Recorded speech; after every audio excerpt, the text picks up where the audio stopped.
Hello and welcome. I am the Sleepy Geographer, and it is a pleasure to have you here tonight, wherever you may be in the world. Settle in. Let the weight of your day begin to recede, and allow your mind to drift with me, across time and across the globe. Tonight, we are going to talk about something vast and ancient, something that holds us all. We are going to talk about the continents. These great landmasses feel so permanent, so solid beneath our feet. But their story is one of movement, of a slow and epic dance.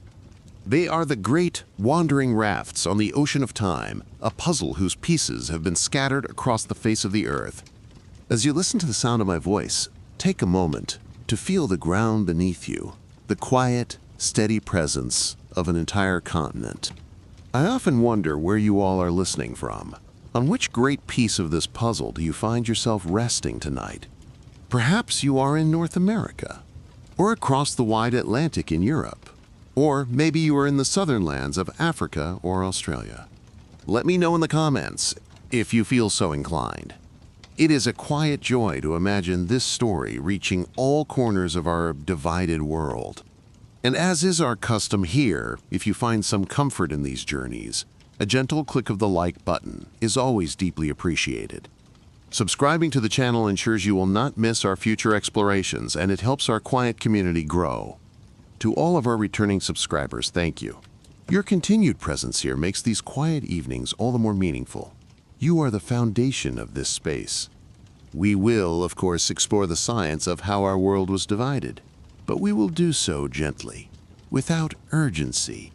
The story of the continents is a story best told slowly, over millions and millions of years. We have plenty of time tonight. My only hope, as always, is that the story is not so interesting that it keeps you from your well-deserved rest. That is, after all, the great paradox of this channel. We are here to learn, but we are also here to let go. To let the immense, slow-moving story of the Earth become a lullaby for the busy, fast-moving mind. So find that comfortable position, let your shoulders relax, and your breathing deepen. There's nothing else you need to do. You are safe, you are comfortable, and you are about to drift away on a very, very old current. The story of the continents begins not with division, but with unity. It begins with a world you would not recognize. A world with one great ocean and one enormous, solitary landmass. A world before the familiar shapes of our home even existed. So let us begin our journey there, in the deep past, long before humankind, long before the world as we know it.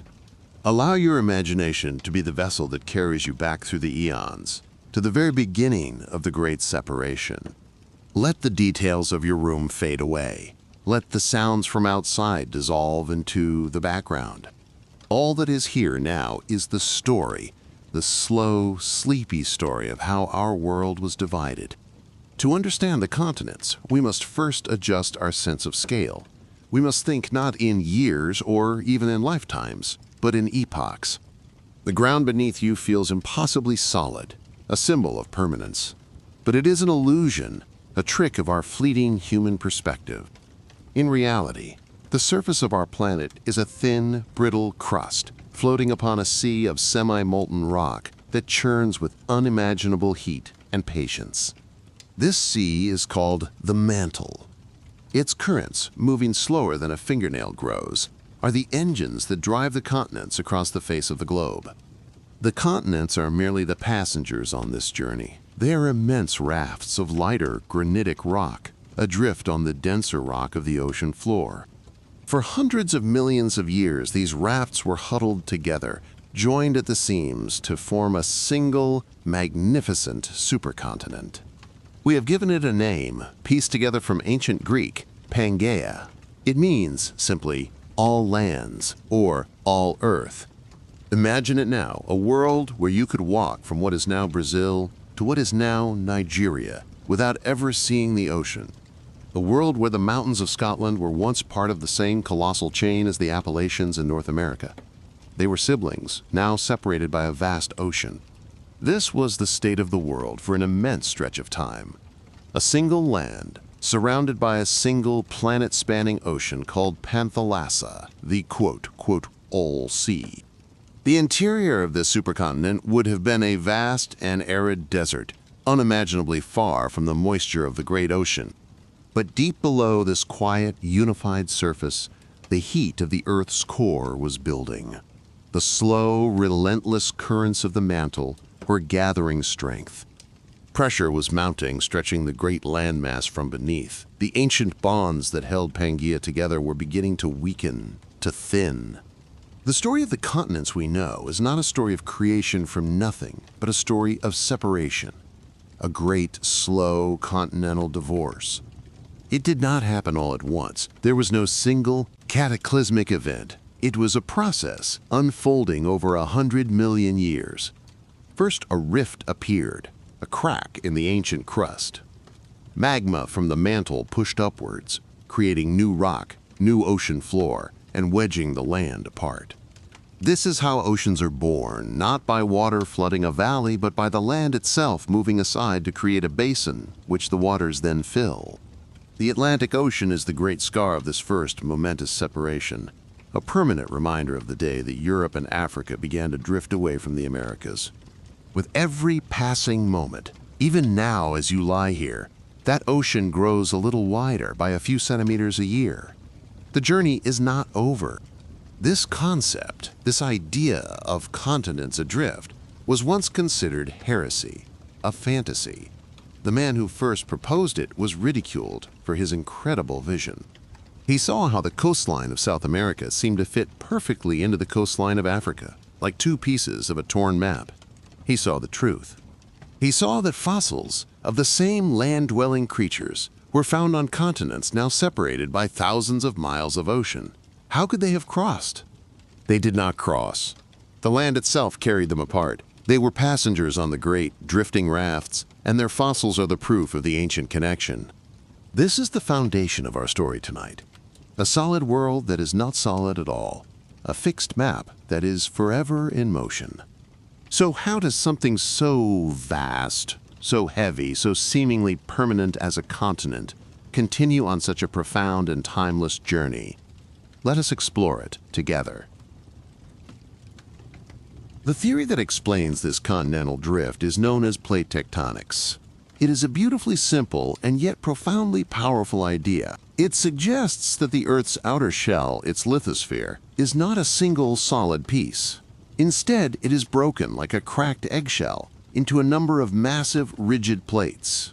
These plates are all moving, gliding slowly over a hotter, more fluid layer beneath, known as the asthenosphere.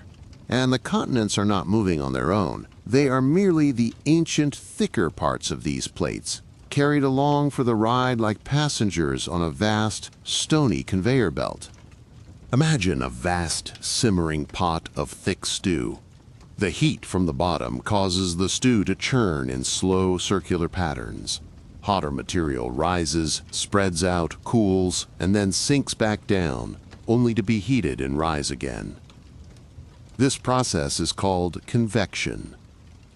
Now, imagine this happening on a planetary scale, over millions of years within the Earth's mantle. This is the engine of the continents. These unimaginably slow convection currents, driven by the heat escaping from the Earth's core, are what grip the tectonic plates from below and drag them across the surface of the globe. There are about a dozen major tectonic plates and many more minor ones. They fit together like an intricate global puzzle. Some, like the vast Pacific Plate, are almost entirely covered by ocean. Others, like the North American or Eurasian plates, carry both a continent and a large section of the ocean floor. These plates are not defined by the coastlines we see on a map. They are defined by their boundaries, the active, dynamic zones where they meet, grind against, and separate from their neighbors. It is at these boundaries that the true geological drama of our world unfolds. The plates themselves are immense. They can be thousands of kilometers across, yet they are, in relative terms, incredibly thin, perhaps 100 kilometers thick on average. They are made of the brittle rock of the crust and the upper rigid part of the mantle. it is this combined layer, the lithosphere, that floats.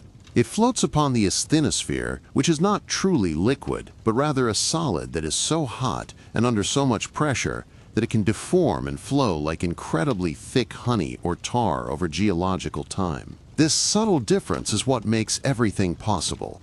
So, when we talk about the division of the world, we are really talking about the movement of these plates. The continents are ancient and relatively light. They are made mostly of granitic rock, which is less dense than the basaltic rock that makes up the ocean floor. Because of this buoyancy, continents ride high upon the plates, resisting the forces that might drag them down into the mantle. They are the enduring, almost unsinkable parts of the Earth's crust, surviving billions of years of travel and collision, while the ocean floor around them is constantly being created and destroyed. Let us journey to one of the boundaries where new crust is born. These are called divergent boundaries. Here, two plates are being pulled apart by the underlying mantle currents. As they separate, a great rift valley forms between them. Magma from the asthenosphere, molten rock, rises to fill the gap. It cools and solidifies, creating a strip of brand new oceanic crust. This process, repeated endlessly, is called seafloor spreading. It is like a wound that never heals, but instead fills with new tissue, pushing the older parts further and further away. The best example of a divergent boundary is the Mid-Atlantic Ridge. It is a colossal, underwater mountain range that runs down the center of the Atlantic Ocean, from the Arctic to the Antarctic. It is the seam where the North American and Eurasian plates and the South American and African plates are separating. Iceland is a rare place where this ridge rises above the surface of the sea, a land of fire and ice where you can literally stand in the rift valley between two continents. The very ground is being torn asunder slowly and majestically, creating new Earth. This constant creation of new crust at divergent boundaries means that the Earth must be expanding, or that crust is being destroyed somewhere else. And indeed, it is. For every place where plates are diverging, there is another where they are converging, coming together in a slow-motion collision of unimaginable force. These are the convergent boundaries, and they are responsible for some of the most dramatic landscapes on our planet. They are where mountains are born and where old crust goes to die, recycled back into the mantle from which it came. When a dense oceanic plate collides with a lighter continental plate, something has to give. The heavier oceanic plate is forced to bend and slide downwards, plunging into the hot mantle in a process called subduction. As the plate descends, it heats up, and water trapped within its rock is released. This water lowers the melting point of the overlying mantle, creating magma. This buoyant magma then rises to the surface, erupting to form chains of volcanoes along the edge of the continent, creating what is known as a volcanic arc. The Pacific Ring of Fire is a vast, horseshoe-shaped line of volcanoes and seismic activity that rims the Pacific Ocean. It is a near-continuous series of these subduction zones, from the Andes in South America, up through Central America and the Cascades of North America, across to the Aleutian Islands, down through Japan, the Philippines, and into New Zealand. This is where the mighty Pacific Plate is being consumed beneath the surrounding continents, its ancient crust returning to the deep earth in a fiery yet profoundly gradual farewell. But what happens when two continents collide? Since both are made of light, buoyant rock, neither one wants to be subducted. There is nowhere for them to go but up. In this titanic struggle, the crust buckles, folds, and shatters. It is thrust upwards, creating immense mountain ranges. This is not a process of building with new material, but of crumpling and stacking the old. The land is compressed and thickened, reaching for the sky. It is how the greatest mountain range on Earth was, and still is, being formed. The Himalayas, the roof of the world, are the breathtaking result of one such collision. About 50 million years ago, the tectonic plate carrying the Indian subcontinent, which had broken away from Africa and journeyed north across an ancient ocean, finally collided with the Eurasian plate. The impact has been happening in geological slow motion ever since. The Himalayas are the crumpled northern edge of the Indian plate, still being pushed upwards by a few millimeters every year as India continues its relentless push into Asia. They are young mountains, still growing. There is a third type of boundary, a more subtle but equally important one. This is the transform boundary, where two plates do not collide or pull apart, but instead slide horizontally past one another. Here, crust is neither created nor destroyed. The two great masses of rock grind against each other along a massive fracture in the earth, called a fault. The movement is not smooth. The immense friction causes the plates to lock together, building up strain and storing vast amounts of energy over decades or centuries. When the accumulated strain finally overcomes the friction, the rock fractures and the plates slip suddenly, releasing all that stored energy in an instant. This release of energy travels through the Earth's crust as seismic waves, which we experience on the surface as an earthquake. The San Andreas Fault in California is perhaps the most famous example of a transform boundary, a long, visible scar marking the line where the Pacific Plate is grinding northwestward past the North American Plate. It is a place of quiet tension, a silent testament to the immense forces at play. So these are the fundamental forces, the rules of the great geological game. Divergence, where new land is born from the depths. Convergence, where old land is either recycled or thrust up to create mountains. And transformation, the tense, sideways slide. These three processes, acting over immense periods of time at the boundaries of the tectonic plates, are responsible for the shape of the world we know. They are the patient chisels and hammers that sculpted Pangaea, breaking it apart and rearranging the fragments into our familiar 7 continents. Now, with this understanding, let us return to that ancient world some 200 million years ago. Pangaea lies quiet and whole, a single land under a single sun, but beneath its vast, arid interior, the mantle is stirring. A great plume of superheated rock, a hotspot, begins to rise from deep within the earth. It pushes up against the underside of the supercontinent, causing the crust to dome upwards, to stretch, and to thin. The bonds that held all Earth together for so long were beginning to fail. The first great rift did not happen in one place, but in many, a series of connected fractures that began to unzip the supercontinent. The initial separation was between the northern and southern halves of Pangaea.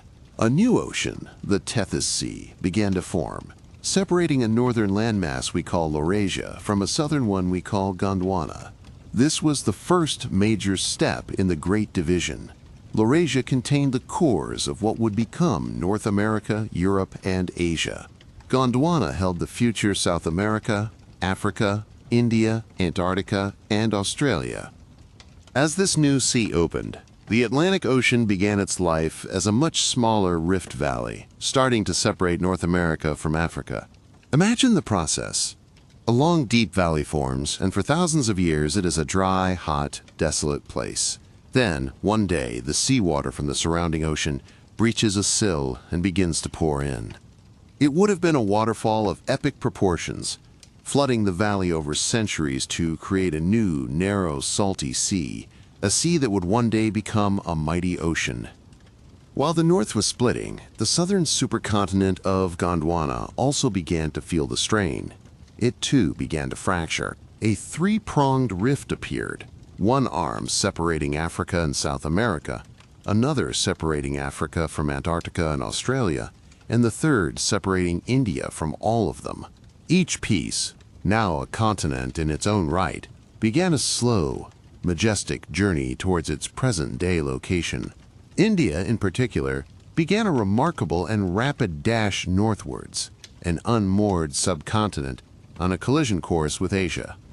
South America and Africa pirouetted away from each other, their coastlines preserving the memory of their ancient connection. The South Atlantic Ocean was born in the gap between them. You can trace the evidence of this connection not just in the shapes of the land, but in the rocks themselves. Geologists find identical sequences of rock layers and identical fossils of freshwater reptiles and ferns on the coasts of Brazil and West Africa. These creatures could not have crossed an ocean, but they didn't need to. They simply lived on a land that later broke apart. The breakup of a supercontinent is a profound event that changes the entire planet. As new oceans formed and continents moved into different latitudes, global climate patterns were completely rearranged. The vast, dry interior of Pangaea was replaced by coastlines, bringing moisture and milder climates to many regions. Ocean currents, the great heat distributors of the planet, found new pathways, altering the temperature of the entire globe. The evolution of life itself was irrevocably shaped by this continental rearrangement, creating new, isolated environments where unique species could arise. Think of Australia's long journey. After separating from Antarctica, it drifted north into warmer climes, its isolation allowing for the evolution of its completely unique collection of marsupial mammals. Without the competition from placental mammals that dominated the other continents, creatures like the kangaroo and the koala were able to thrive. The continent became a laboratory of evolution, a living museum of what happens when a piece of the world is set adrift on its own for 50 million years. Its biology is a direct consequence of its geology. Antarctica, left behind at the South Pole, experienced a different fate. Once forested and home to dinosaurs, its polar position caused it to grow cold as it became isolated by the new Southern Ocean. The Antarctic circumpolar current began to flow, encircling the continent and cutting it off from warmer waters. Ice sheets began to form, growing over millions of years to entomb the entire landmass. The continent went into a deep freeze, preserving a record of its warmer past beneath miles of ice. The process of continental division is not just about separation, it is also about collision and assembly. As the Atlantic Ocean grew, the Pacific Ocean, the remnant of the great Panthalassa, began to shrink. The continents moving away from the Atlantic Ridge were, on the other side of the world, moving towards each other. This is what drove the Americas westward, to eventually override the floor of the Pacific, creating the mountain ranges of the Rockies and the Andes. It is a global cycle of opening and closing. Even today, the world is still being divided and reshaped. Africa is slowly splitting apart along the East African Rift Valley, a new divergent boundary that may one day tear a slice of the continent off to form a new, large island in the Indian Ocean. It is the very first stage in the birth of a new ocean, happening before our eyes, just on a time scale that is almost impossible for us to perceive. The Earth is a living, breathing entity, its surface constantly in a state of slow, majestic flux. The sound of this process is silenced to our ears. The movement is imperceptible to our senses. But it is happening. Right now as you lie here, Los Angeles is moving a little closer to San Francisco, and New York is moving a little further from London. The Himalayas are rising just enough to be measured by sensitive instruments. This is the true pace of the Earth. Not the frantic pace of our lives, but the deep, slow, and inexorable rhythm of geology, a heartbeat that measures time in millions of years. This story of division is written in the rocks all around us. A geologist can look at a cliff face and read the layers like pages in a book, seeing ancient seabeds, volcanic ash, and the compressed remains of old mountain ranges. The clues to these epic journeys are not hidden. They are everywhere, in the tilt of a rock layer, in the composition of a pebble, in the shape of a valley. You are lying on a continent that has a history, a biography, a story of where it has been and where it is going. The idea that the very ground is not fixed, but fluid, can be a little unsettling. It challenges our desire for permanence. But it can also be deeply comforting. It tells us that the world is not static or finished. It is a work in progress. It suggests that even the most rigid and imposing features of our world are subject to change, that nothing is forever. The mountains we see as symbols of eternity are, in geological time, as fleeting as waves upon the sea. It also connects us all in a profound way. The soil of your garden may contain minerals that were once part of a different continent, thousands of miles away. The great land masses, now separated by culture, politics, and vast oceans, were once joined. We all live on fragments of the same ancient whole. The divisions we perceive on our maps are temporary, snapshots of a single moment in a planetary dance that has been going on for billions of years and will continue for billions more. The forces that drive this dance are deep and beyond our control. They are the fundamental physics of a cooling planet, the heat from the formation of our world and the decay of radioactive elements in the core must escape. Plate tectonics is simply the most efficient way for the Earth to lose this internal heat, like a person taking off a jacket. The continents are just along for the ride, passively surfing the currents of this grand planetary process of cooling down. Let's consider the story of North America for a moment. Its core is an ancient piece of crust called the Canadian Shield, billions of years old. Over the eons, smaller land masses, island arcs, and continental fragments have collided with it and accreted onto its edges, like adding new rooms to an old house. The western part of the continent, including the Rocky Mountains, is a complex collage of these assembled terrains, exotic pieces of crust that originated elsewhere and were plastered onto the growing continent by the forces of plate tectonics. Europe and Asia tell a similar story, but on a grander scale. They are not truly separate continents geologically, but one enormous landmass, Eurasia. Its formation was a long history of ancient, smaller continents colliding and suturing together. The Ural Mountains, running north to south through Russia, are not just a geographical convenience for mapmakers. They are the ancient scar of a continental collision, the crumpled remains of the ocean that once separated Europe from Siberia, long before Pangaea even existed. And so the map of our world is not a simple picture, but a palimpsest, a document that has been written on, erased, and written on again and again. Old mountain ranges are worn down to their roots, their sediments washing into the sea to form the rocks of a future continent. Old oceans close, their floors subducted, leaving only a faint suture line deep within the crust. The history of the Earth is a cycle of assembly and dispersal, of supercontinents coming together only to be torn apart by the relentless heat from below. Geologists believe that Pangaea was not the first supercontinent, and it will not be the last. There were others before it, with names like Rodinia and Columbia, their shapes and histories pieced together from subtle clues in ancient rocks. And looking into the future, scientists can predict the continued motion of the plates. The Atlantic will continue to widen, while the Pacific will shrink. Africa will continue to push into Europe, raising the Alps higher and eventually closing the Mediterranean Sea.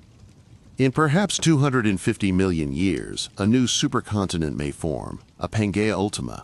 The continents, having scattered across the globe, will once again find each other, their long, slow journeys culminating in another grand assembly.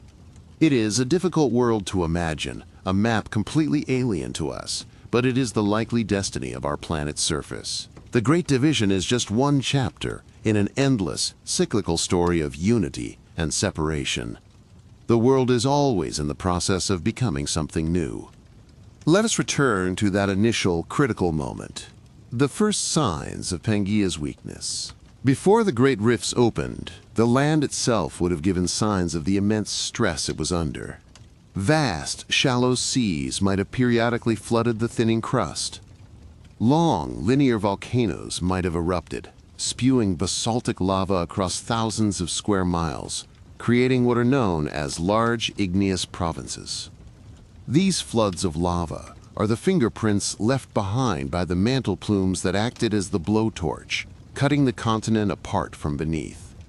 The separation of Laurasia and Gondwana was not a clean break.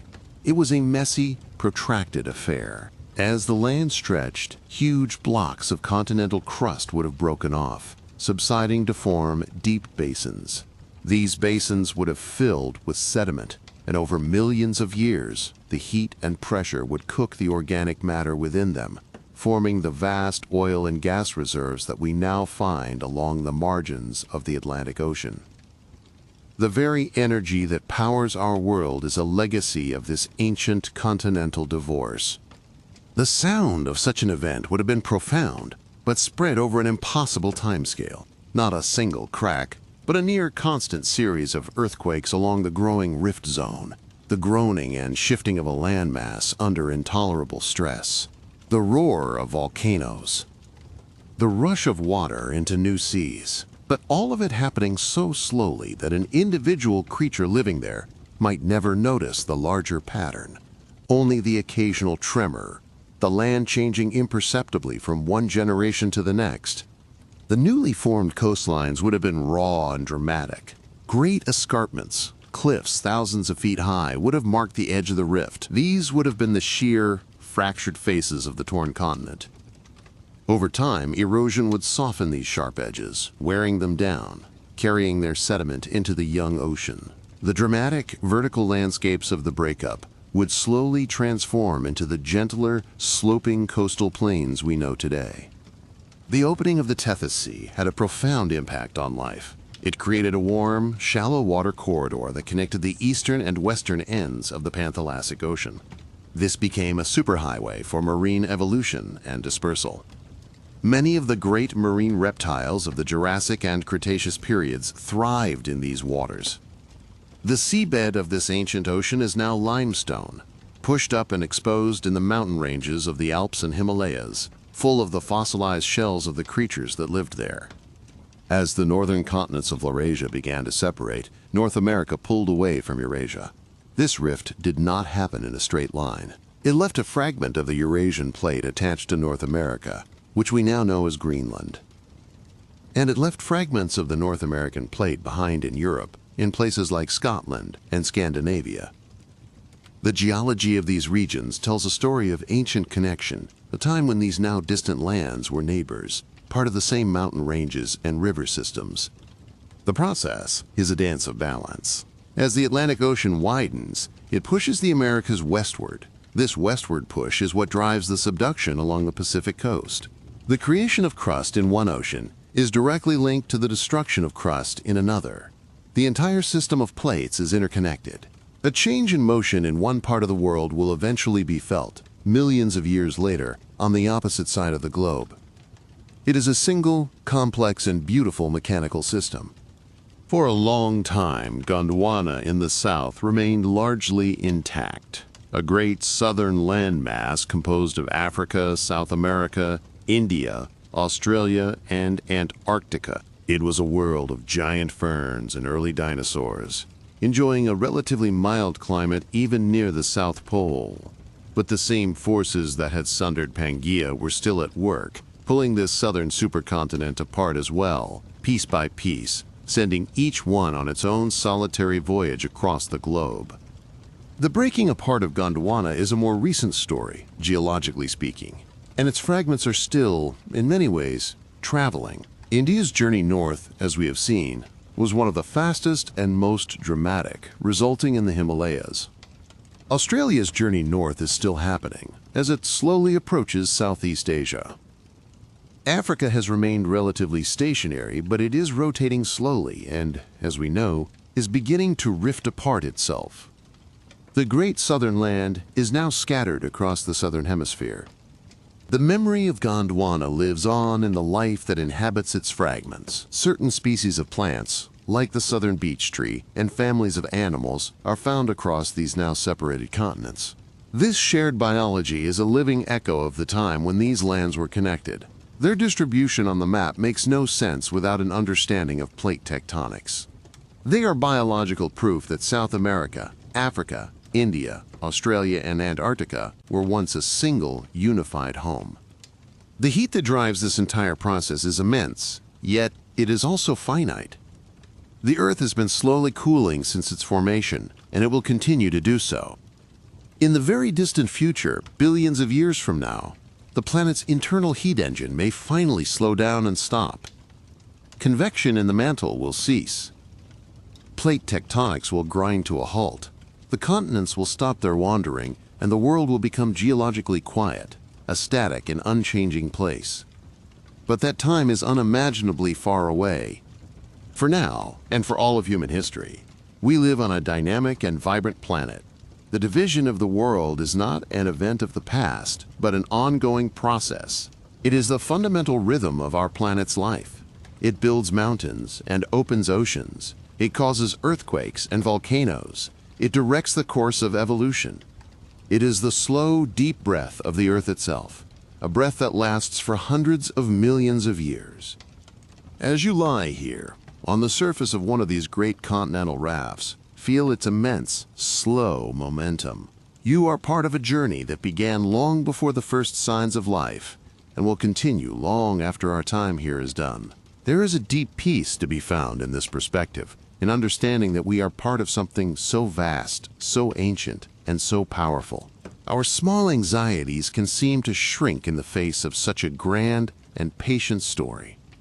The division of the continents gave us the world we know. It created the unique oceans, the varied climates, and the isolated land masses that allowed for the wonderful diversity of life on Earth. The barriers that it created, the oceans and mountain ranges, became the cradles for unique ecosystems. The story of separation is also the story of the creation of countless new and beautiful forms of life, each adapted to its own wandering piece of the ancient world. And so the pieces of Pangaea continue their journeys. Their paths are not random, but are guided by the deep currents of the mantle. They are like leaves on a slow-moving stream, their positions ever-changing. We are just lucky enough to be living in the moment captured by our current maps, a beautiful and temporary arrangement of land and sea. In the next part of our journey, we will explore the specific stories of each of these wandering continents and the worlds they created. Let us begin our continental tour with the great ancient heartland of Gondwana, Africa. Of all the continents, Africa has remained the most stable, a vast and steadfast anchor around which the other fragments have drifted. Its core is made of some of the oldest rocks on Earth, ancient cratons that have been geologically quiet for billions of years. For much of the last 200 million years, it has remained close to the equator, its shape and position a familiar constant in a world of change. It is the mother continent, the land from which so many others were born. Yet even this bastion of stability is not immune to the forces of division. As we touched upon, the East African Rift Valley is a sign of Africa's own slow sundering. This is a young divergent boundary, a place where the continental crust is being stretched and thinned by a rising mantle plume.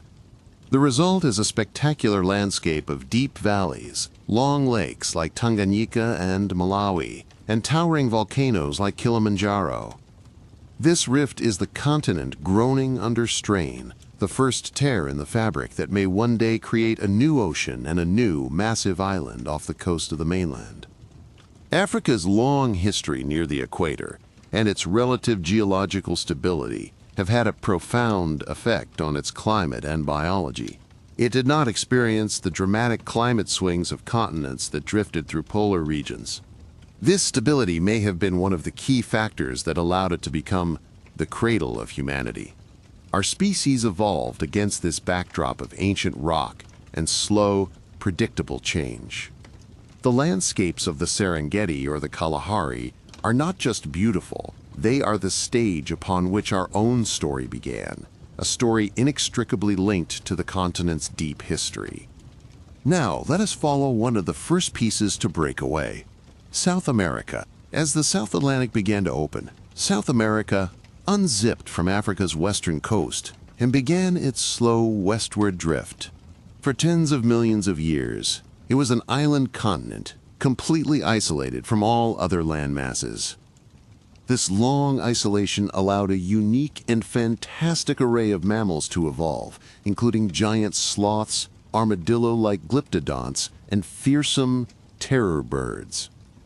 It was a world unto itself, a separate evolutionary experiment running in parallel to the rest of the planet.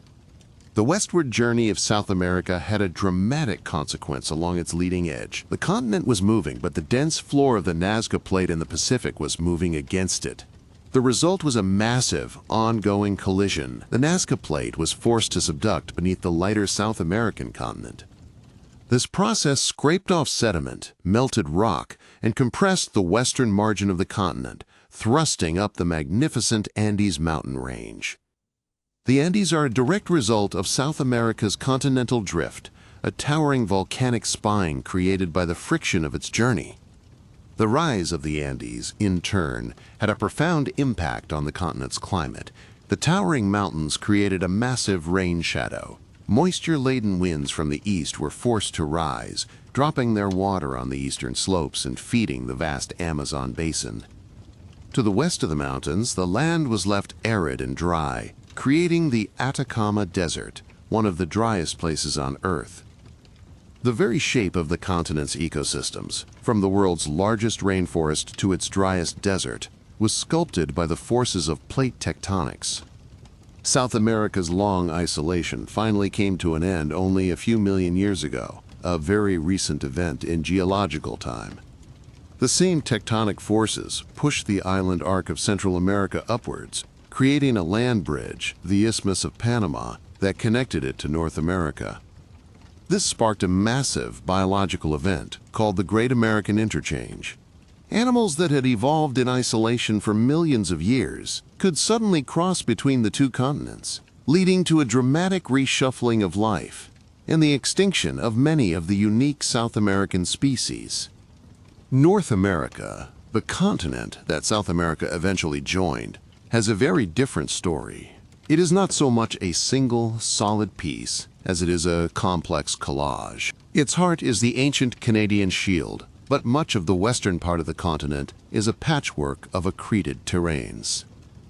These are fragments of volcanic islands, oceanic plateaus, and microcontinents that were carried across the ancient Pacific and plastered onto the edge of North America as the ocean floor was subducted beneath it. The Rocky Mountains are built upon this complex, messy foundation of imported geology. For a long period during the age of dinosaurs, North America was itself divided, not by a rift, but by water. High global sea levels caused a vast, shallow sea to flood the continent's low-lying interior. This western interior seaway stretched from the Arctic Ocean all the way to the Gulf of Mexico, splitting the continent into two separate land masses, Laramidia in the west and Appalachia in the east. The fossils of dinosaurs we find in places like Montana and Alberta are often distinct from those found further east, a testament to this ancient watery division. The creation of the Rocky Mountains was a complex and prolonged event. While some mountains are formed right at the edge of a subduction zone, the Rockies rose up hundreds of miles inland. This is thought to be the result of a subducting plate that went down at a very shallow angle, scraping along the bottom of the North American plate far into the interior before finally sinking. This shallow subduction transmitted immense compressive stress deep into the continent, causing the crust to buckle and fold, raising the great mountain ranges of the American West. To the east of the Rockies lie the Great Plains, a vast and seemingly endless expanse of flat land. This landscape is also a product of tectonics, but in a different way. The plains are built from immense quantities of sediment, trillions of tons of rock and sand that have been eroded from the rising Rocky Mountains over millions of years. Rivers carried this material eastward, depositing it in thick, fan-like layers that smoothed over the older, rougher topography.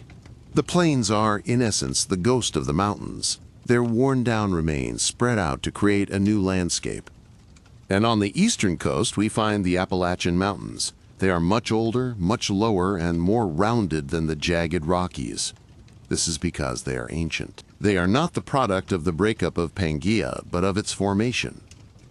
The Appalachians were once a mighty mountain range, as tall as the Himalayas, formed when the ancestral continents of North America, Europe, and Africa collided to create the supercontinent in the first place. What we see today are the deeply eroded roots of that ancient collision, a quiet reminder of a world that existed long before the one we know.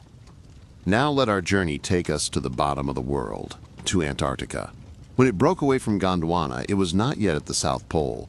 It was further north, connected to Australia, and it enjoyed a temperate, even subtropical climate. For millions of years, Antarctica was a green continent, covered in forests of southern beech trees and ferns, and roamed by dinosaurs and early mammals. We know this from the rich fossil beds that have been found, preserved today beneath the immense sheets of ice. It was a world of life, not ice. Antarctica's fate was sealed by its slow, solitary drift southward, directly over the South Pole. As it separated from Australia and South America, a vast seaway opened up around it. This allowed for the formation of the Antarctic Circumpolar Current, a powerful ocean current that circles the entire continent, unimpeded by any land. This current acted like a thermal barrier, isolating Antarctica from the warmer waters of the global oceans. The continent was cut off, and it began to cool rapidly in geological terms. The cooling was gradual at first, with mountain glaciers forming in the highlands. But as the planet entered a global cooling phase around 34 million years ago, the process accelerated dramatically. Great ice sheets began to grow, spreading out from the mountains and eventually burying the entire continent. The green forests died, the animals vanished, and Antarctica was entombed in ice. Today, the ice sheet is over a mile thick on average, a vast, silent archive that holds not only the memory of a greener past, but also a detailed record of Earth's climate history in its frozen layers. Let us follow the landmass that was Antarctica's last companion, Australia. After their separation, Australia began its own long, slow journey northwards. For more than 40 million years, it was a continental arc, adrift and isolated in the vast ocean. This profound isolation is the key to understanding Australia's unique and wonderful biology. With no land connection to other continents, life there was free to evolve on its own, completely separate path, shielded from the evolutionary pressures and competitors found elsewhere in the world. On other continents, placental mammals, creatures that give birth to well-developed young, rose to dominate. But in Australia's isolation, an older group, the marsupials, which raised their tiny newborns in a pouch, were able to thrive and diversify. They filled all the ecological niches that placental mammals filled elsewhere. This resulted in the kangaroos, the koalas, the wombats, and a host of other creatures found nowhere else on Earth. The continent is a living testament to the power of continental drift to shape the course of evolution. Australia's northward drift also changed its climate. As it moved away from the cool, wet southern latitudes and into the dry subtropical zone, the continent began to dry out. The lush rainforests that once covered much of the land retreated to the coasts, and the vast, arid interior, the outback, began to form. The plants and animals had to adapt to this new, drier world, leading to the evolution of the tough, fire-resistant eucalyptus and acacia trees that now dominate the landscape. The geology of the journey dictated the biology of the destination. Australia's journey is not over. It continues to move north today at a rate of about 7 centimeters per year, one of the fastest moving continents. It is on a slow-motion collision course with the Pacific Plate and the islands of Southeast Asia. In a few million years, the northern part of Australia will begin to crumple and rise, forming a new mountain range as it collides with the Indonesian archipelago. The story of the arc is not finished. It is simply entering a new chapter of collision and connection after its long period of solitary travel. Of all the continental journeys, perhaps none was as swift or as consequential as that of India. After breaking from Gondwana, the Indian subcontinent was an island, but it did not drift aimlessly.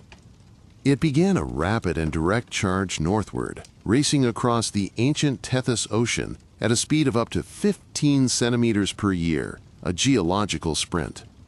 For nearly 50 million years, it was the fastest plate on Earth, a continental missile aimed directly at the soft underbelly of the great Eurasian landmass. The initial impact was not a sudden crash, but a slow, grinding collision that began around 50 million years ago. As India plowed into Asia, the relatively light continental crust could not be subducted. There was nowhere for the rock to go but up. Imagine two cars in a slow-motion head-on collision. The hoods buckle, fold, and are thrust into the air. This is what happened on a continental scale. The crust of the Indian plate and the Eurasian plate buckled, fractured, and stacked up on top of each other, creating the most dramatic topography on our planet. The most famous result of this collision is, of course, the Himalaya mountain range. These are the youngest and tallest mountains on Earth, a direct consequence of India's ongoing push into Asia. The immense compression not only raised the Himalayas, but it also lifted a vast area of land behind them, creating the Tibetan Plateau, an area larger than Western Europe, with an average elevation of over 14,000 feet. It is the largest and highest plateau on Earth, a vast, thickened welt of continental crust raised by the force of the collision. The creation of this vast high-altitude barrier had a profound and global impact on climate. The Himalayas and the Tibetan Plateau became a powerful obstacle to atmospheric circulation. They block moisture from the Indian Ocean from reaching Central Asia, creating the great deserts there. And they are critical to the formation of the Asian monsoon, the seasonal wind and rain pattern that billions of people depend upon. The weather you might experience in Beijing or Mumbai is directly tied to a continental collision that began 50 million years ago. Finally, we arrive at the great northern landmass, Eurasia. It is not a single continent in the same way as the others, but a vast and complex amalgamation. It is the result of countless collisions over hundreds of millions of years. Ancient continents, Laurentia, Baltica, Siberia, and others, all came together long ago to form the core of Laurasia, and later the bulk of Eurasia. Its story is less one of a single journey, and more one of being the great destination, the tectonic backstop, where other continents like India have come to rest. Europe itself is a geological puzzle. It has an ancient core in the Baltic Shield of Scandinavia, but the rest of the continent is a patchwork of younger terrains and mountain belts. The Alps, the Pyrenees, and the Carpathians in the south are all young mountains. They were formed, and are still being formed, by the slow northward push of the African plate into the Eurasian plate. This collision is slowly closing the Mediterranean Sea, which is a small remnant of the much larger Tethys Ocean that once separated Africa from Eurasia. Asia, the eastern and larger part of Eurasia, is even more complex. It is a mosaic of ancient continental blocks that were sutured together over geological time. The seams of these ancient collisions are now marked by mountain ranges and vast geological fault systems. The collision of India is just the latest and most dramatic in a long series of additions that have built Asia over the last 500 million years. It is the world's largest continent because it has been the site of so many continental assemblies. Each continent, then, has its own unique biography, a story written in its rocks and landscapes. Africa, the stable anchor. South America, the isolated drifter. North America, the western collage. Antarctica, the frozen south. Australia, the lonely ark. India, the northern impactor. And Eurasia, the great assembly. They are not just random shapes on a map. They are characters in a grand geological narrative, each with a past that explains its present and a trajectory that hints at its future.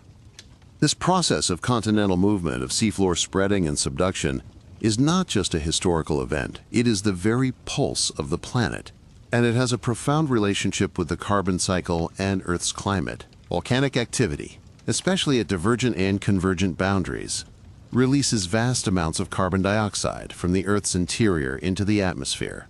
This gas acts as a greenhouse gas, trapping heat and warming the planet. Over geological time, plate tectonics acts as a global thermostat.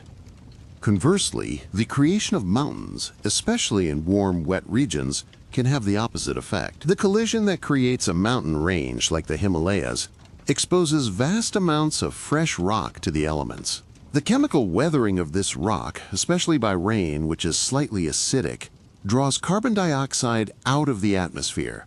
The carbon is then washed into the oceans, where it is eventually locked away in carbonate rocks like limestone on the seafloor. The uplift of the Himalayas, for instance, is thought to be a major reason for the global cooling trend over the last 50 million years.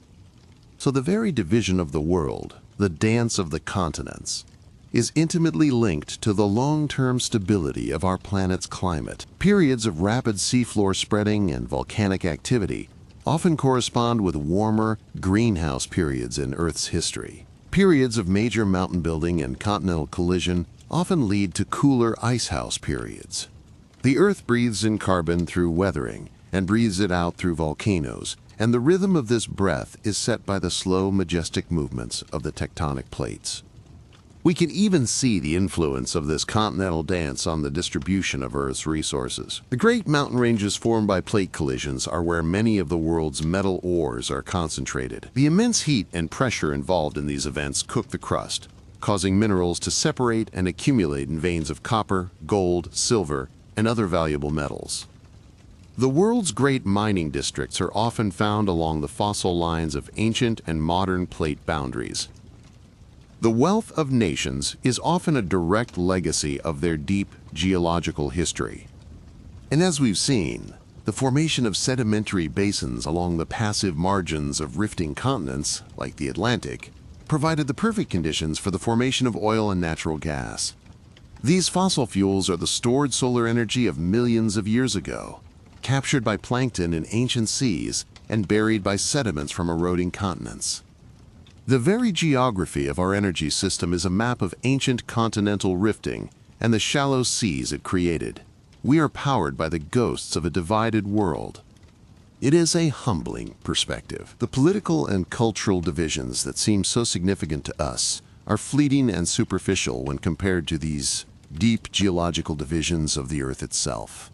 The lines on our political maps are drawn in ink, but the lines that truly shape our world are the great, dynamic boundaries between the tectonic plates.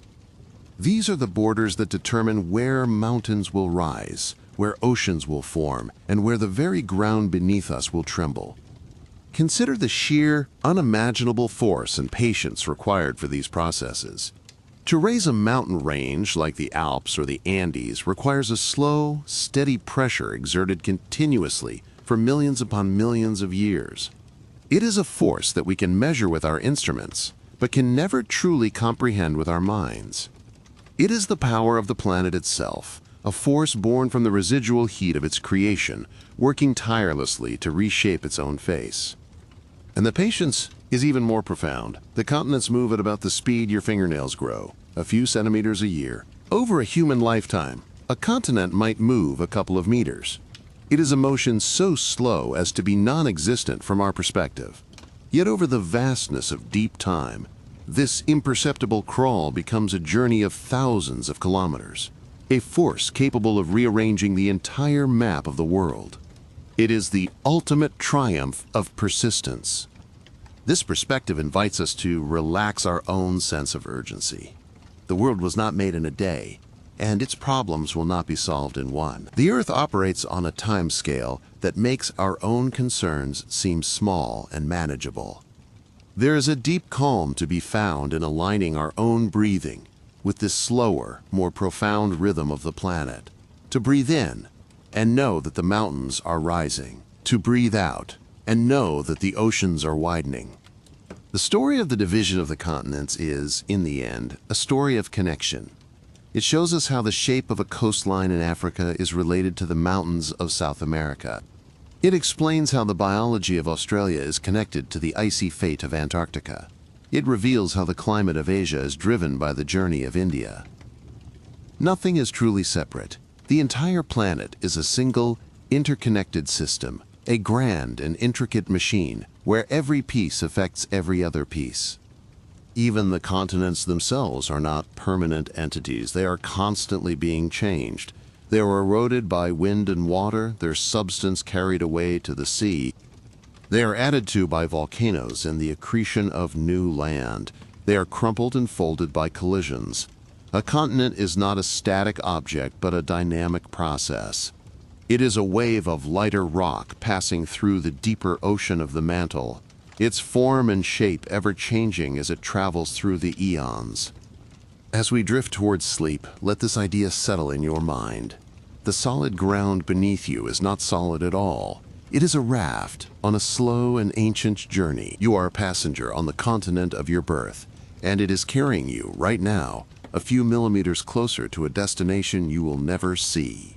You are part of this grand, silent, planetary motion. You are adrift on a sea of time, held safely by the immense and patient land. This motion is the source of so much of Earth's beauty. The jagged peaks of young mountains, the gentle roll of ancient hills, the dramatic cliffs of a rift valley, the sweeping curve of a volcanic island arc. These are not just landscapes, they are the visible expressions of the deep, hidden turmoil within our planet. They are the art created by the immense, slow forces of plate tectonics. The division of the world, in its essence, is a creative act. We began our story with a unified world, Pangaea. A single land, a single sea. It was a world of simplicity. The division of this world created complexity, diversity, and uniqueness. It created the 7 continents and the 5 oceans we know today. It created countless new coastlines, new climates, and new habitats. The Great Separation was also a great act of creation, giving our planet the varied and intricate character it holds today. Every time you look at a world map, you are seeing a snapshot of this process. You are seeing the evidence of ancient rifts in the fit of the continents. You are seeing the result of modern collisions in the great mountain ranges. The map is not just a tool for navigation. It is a history book, a geological treatise, and a story of an epic journey, all captured in a single, static image. It is a family portrait of the scattered children of Pangaea. Let the names of these lands be a gentle mantra as you rest. Africa, South America, North America, Antarctica, Australia, Eurasia. Each one a world of its own, with its own story, its own character. Each one a piece of the original whole, a fragment of a lost world. They are the great, wandering characters in the sleepy story of our planet, a story written in stone and time. The forces that divided the continents are still at work and will be for long after we are gone. The map is still changing. The story is still being written. But for tonight, our exploration of this grand process is drawing to a close. We have journeyed through deep time and across the entire surface of our world, following the slow and patient dance of the continents. We have seen how our seemingly static world is in a constant state of majestic creation and transformation. We have learned that the divisions on our world are not signs of brokenness, but of dynamism. They are the seams along which the planet renews itself. The creation of new crust in the oceans, the recycling of old crust in the mantle, the building of mountains on the land. It is all part of a cycle that has kept our planet geologically alive and habitable for billions of years. The rifts are as important as the unions. Now, let the details of this story begin to fade. Let the names and the processes dissolve into the background. Retain only the feeling, the sense of immense scale, of profound slowness, and of deep, underlying peace. The feeling of being safely held on a vast, ancient, and gently moving piece of the earth. Let this feeling be an anchor for your own journey into rest. The story of the continents is a lullaby on a planetary scale. It is a rhythm so slow and deep that it can quiet the busiest of minds. It reminds us that change is constant, but it is also patient. There is no hurry. The world will continue its slow, graceful dance long after we have drifted off to sleep, and it will be here, solid and waiting, when we wake. So let your own inner continents drift. Let the tensions in your body separate and move apart. Let the space between your thoughts widen, like a new and peaceful ocean. There is nothing left to figure out, nothing left to hold on to. You have journeyed far enough for one day. It is time to let go and allow the slow, gravitational pull of sleep to guide you. The story of how the world was divided is, ultimately, the story of how the world was made. It was not made once and finished. It is being made, every moment, by these slow, inexorable forces. And you are a part of it. Your quiet rest, here, now, is part of the story of this living, breathing planet. Thank you for joining me on this journey across the ages. I hope it has brought you some measure of peace and comfort. We have seen how the world was divided, and in doing so, perhaps we have felt a little more whole. Let the slow drift of the continents carry you now into a deep and restorative sleep. While the great drama of the continents occurs at the plate boundaries, the Earth has other ways of expressing the heat within. Deep in the mantle, perhaps even near the core itself, narrow plumes of exceptionally hot rock can rise, like the column of wax in a lava lamp. These are known as mantle plumes, or hotspots. They are stationary, fixed points of intense heat, and as the tectonic plates drift slowly over them, they act like a celestial blowtorch, scarring the crust that passes above. They are another, more focused, voice of the deep Earth. The Hawaiian Islands are the most famous example of this process. The Pacific Plate is moving steadily to the northwest over a stationary hotspot. As the plate moves, the hotspot punches through the crust, creating a volcano.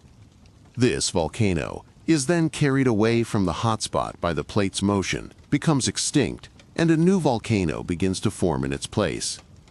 The result is a perfect, linear chain of islands and submerged seamounts, stretching for thousands of kilometers across the Pacific floor.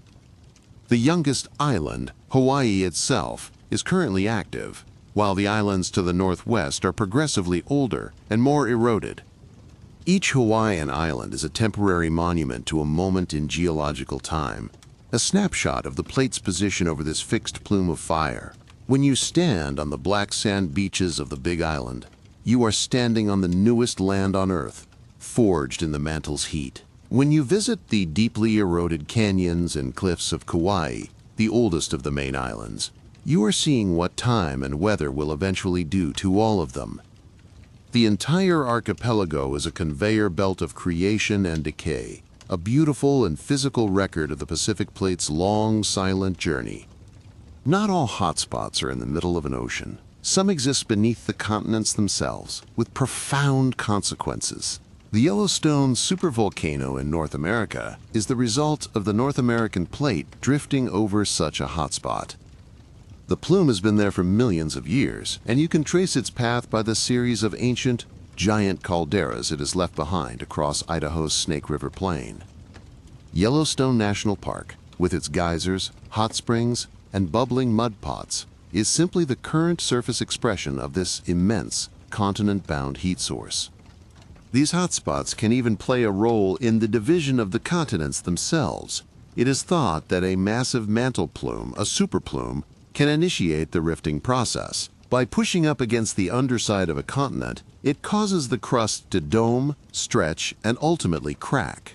The East African rift and the initial breakup of Pangaea may have been triggered by such events. The hotspots are not just passive features. They can be the active agents that begin the great continental separations, the spark that lights the geological fire. The story of the Earth's surface is therefore a tale of two engines. The slow, rolling convection of the entire mantle that drives the plates, and the focused rising plumes that pierce them from below. The boundaries create the long, linear features of our world, the mountain ranges and the ocean ridges. The hotspots create the distinct points of volcanism, the isolated chains of islands, and the continental volcanic fields. Together they paint the full, complex, and beautiful picture of our planet's inner life. It is natural to wonder how we can be so certain of these immense, slow movements. How do we know the story is true? The evidence is written in the rocks themselves, in a language we have only recently learned to read. One of the most elegant pieces of evidence comes from paleomagnetism. When volcanic lava cools and solidifies into rock, tiny iron-rich mineral grains within it align themselves with the Earth's magnetic field, just like tiny compass needles. They become frozen in place, pointing towards the magnetic pole at the time of their formation. The Earth's magnetic field has not always been oriented as it is today. It has flipped its polarity hundreds of times throughout history, with north becoming south and south becoming north. These magnetic reversals are recorded in the new rock being formed at mid-ocean ridges. As the seafloor spreads, it creates a perfectly symmetrical pattern of magnetic stripes on either side of the ridge, a barcode of normal and reversed polarity. This pattern is undeniable proof of seafloor spreading, a recording of the ocean's birth written in magnetism. Furthermore, By studying the paleomagnetism of rocks on the continents, we can determine the latitude at which they formed. A rock formed near the equator will have its magnetic minerals aligned horizontally, while a rock formed near the pole will have them aligned vertically. By analyzing ancient rocks in, say, Antarctica, and finding their minerals are aligned horizontally, we know that Antarctica was once at the equator. The rocks themselves hold the memory of their own journeys, a fossilized compass that tells us where they have been. In our modern era, we no longer have to rely solely on ancient rocks. We can see the continents moving in real time. Using a network of incredibly precise global positioning system, or GPS, stations scattered across the globe, scientists can measure the movement of the continents down to the millimeter. These satellites confirm the slow, steady drift that was once just a theory. They show us that Italy is moving away from the Balkans, that Hawaii is creeping towards Japan, and that the Atlantic Ocean is widening. The grand, slow dance is no longer just an inference. It is a measured, daily reality. This precise measurement allows us to understand the subtleties of the movement. It's not always a smooth glide. At transform faults like the San Andreas, the GPS stations on either side show the strain building year after year as the plates remain locked. Then, after an earthquake, the stations will have jumped several meters in an instant. The data shows us the slow inhalation of energy over centuries and the sudden exhalation in a matter of seconds. It gives us a new way to see the deep, powerful breathing of the Earth's crust. Let us now consider the true edges of the continents. The coastlines we see on a map are a temporary and arbitrary boundary, defined by the current sea level. The real geological edge of a continent is its continental shelf, the shallow, submerged extension of the landmass that slopes gently outwards before dropping off into the deep ocean basin. These shelves are part of the continent, just temporarily drowned. During ice ages, when much of the world's water was locked up in glaciers, sea levels were hundreds of feet lower, and these shelves were exposed as dry land. These exposed continental shelves created land bridges that have had a profound impact on the history of life, including our own. The most famous of these is Pangaea, the land bridge that connected Siberia and Alaska across what is now the Bering Strait.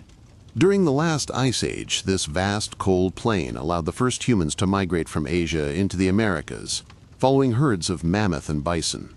The populating of two entire continents was made possible by a temporary drop in sea level, a fleeting consequence of global climate cycles. In Southeast Asia, the vast shallow continental shelf called Sundaland connected the islands of Sumatra, Borneo, and Java to the mainland. During low sea levels, this was a huge extension of the Asian continent, covered in tropical rainforest. Early humans and animals could walk freely across this now drowned world. The unique distribution of species in this region and the deep cultural connections between the islands and the mainland are an echo of this time of greater connection, a memory of a lost, sunken land.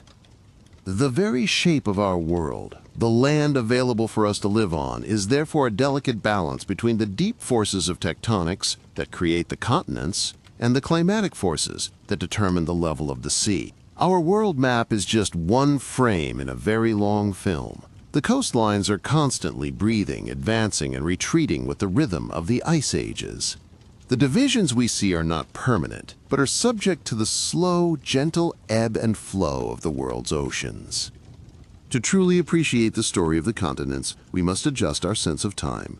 If we were to compress the entire 4.5 billion year history of the Earth into a single calendar year, our own species, Homo sapiens, would not appear until 11:40 p.m. on December 31st. All of our recorded history, from the ancient Egyptians to the present day, would flash by in the last 15 seconds before midnight. The entire drama of human existence is a mere blink of an eye in geological time. On this same calendar, Pangaea would come together in early December.